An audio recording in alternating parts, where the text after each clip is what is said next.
حضور نے فرمایا اللہ اس شخص کے چہرے کو تر و تازہ رکھے جس نے میرے سے کوئی حدیث سنی، پھر جیسے سنی اس کو ویسے آگے پہنچا دیا۔ اور آقا کریم نے فرمایا بعض اوقات سنانے والا اس پر اتنا پہنچ کے عمل نہیں کرتا جتنا پھر سننے والا اس کے اوپر عامل ہو جاتا ہے۔ تو جب حضور نے دعا دی ہے کہ اللہ اس شخص کے چہرے کو تر و تازہ رکھے جس نے میری حدیث کو، میرے فرمان کو سنا اور ایسے ہی آگے پہنچا دیا، تو پھر موت کی سختیاں بھی اس کے چہرے کی تر و تازگی ختم نہیں کر سکتی، پھر قبر کے لمحے بھی اس کے چہرے کی تر و تازگی کو ختم نہیں کر سکتے۔ حشر کے دن لوگوں کے چہرے مرجھائے ہوں گے، جس کو رسول اللہ کی دعا ہے اس کا چہرہ اس دن بھی تر و تازہ ہو۔ تو حضور علیہ الصلوۃ والسلام کے فرامین کو سننا، دیکھیے جو تفصیلی علوم ہیں ان کو حاصل کرنا، سیکھنا، یہ ہر ایک کے لیے فرض نہیں ہے، لیکن جو ضروریات دین ہیں ان کو سیکھنا یہ فرض عین ہے، یہ ہر ایک کے اوپر فرض ہے۔ اگر کوئی نہیں سیکھتا تو وہ گناہگار ہے، اور اس میں نماز کے مسائل ہیں، روزے کے مسائل ہیں، حج کے مسائل ہیں، زکوٰۃ کے مسائل ہیں، اگر کاروبار کرتا ہے تو بیع و شراء کے مسائل ہیں، اور کفر اسلام کی ضروری باتیں ہیں کہ کفر کیا ہے، اسلام کیا ہے۔ تو یہ ساری ضروری چیزیں جو ہیں ایمانیات سے جو تعلق رکھتی ہیں، ان کا سیکھنا جو ہے ضروری علوم کا، یہ ہر ایک کے اوپر فرض ہے۔ تو اس لیے آپ لوگ اپنا وقت کچھ نکال کر کے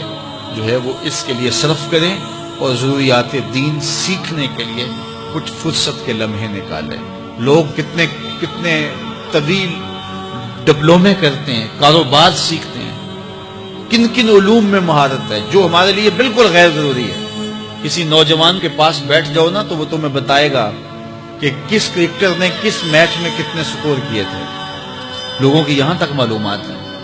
اور وہ 15 سال پرانا میچ ہے، اس کے اندر کس نے کتنے آؤٹ کیے تھے، کتنے وکٹیں لی تھیں، کتنے جو ہے وہ اس نے سکور کیے تھے، اور اس کی پوری زندگی کے سکور کتنے ہیں، کیسی کیلکولیشن ہے، اور کس قدر لوگوں کا پکا حساب ہے۔ یہ وہ چیز ہے جس کا نہ دنیا میں فائدہ نہ آخرت میں فائدہ، لیکن دلچسپی ہے نا، جس چیز سے دلچسپی ہو تو وہ چیز خود بخود ازبر ہوتی چلی جاتی ہے۔ دلچسپیاں انسان کو جو ہے وہ کسی چیز کو یاد کرنے میں مدد دیتی ہیں۔ ایک عرب شیخ کہہ رہا تھا کہ ہم ماضی میں پڑھتے تھے کہ ہمارے اسلاف، ہمارے بزرگ ایک رات میں پورا قرآن ختم کر لیتے تھے، تو وہ کہتا ہے میں سوچتا تھا کہ ساری رات قرآن بندہ پڑھتا رہے تو کس طرح ممکن ہے۔ تو کہتا ہے میں اپنے بچوں کو دیکھتا ہوں کہ وہ جو ہے وہ موبائل کے ساتھ لگے رہتے ہیں، اور فجر کی اذان ہو جاتی ہے تو وہ تب چونکتے اچھا رات گزر گئی۔ تو میں کہتا ہوں نوجوان کی دلچسپیاں کچھ اور ہیں، اور وہ بھی اس شغف کی وجہ سے ایسا کھبا کہ رات گزر گئی اور اس کو پتہ ہی نہ چلا۔ تو جن کو قرآن کا نشہ ہو گیا تھا ان کی ساری راتیں قرآن میں گزر جاتی تھی، اور ان کو پتہ ہی نہیں ہوتا تھا کہ رات بھی گزر گئی ہے، اور اذان ہوتی تو پھر پتہ چلتا کہ اچھا رات گزر گئی ہے۔ تو یہ شوق اگر پیدا ہو، شوق تو دیکھیے یہ گیموں کا پیدا ہو جائے، کھیلوں کا پیدا ہو جائے، تو وہ انسان کو کیا کچھ سکھا دیتا ہے، اور جس کے سینے میں کتاب اللہ کا شوق پیدا ہو جائے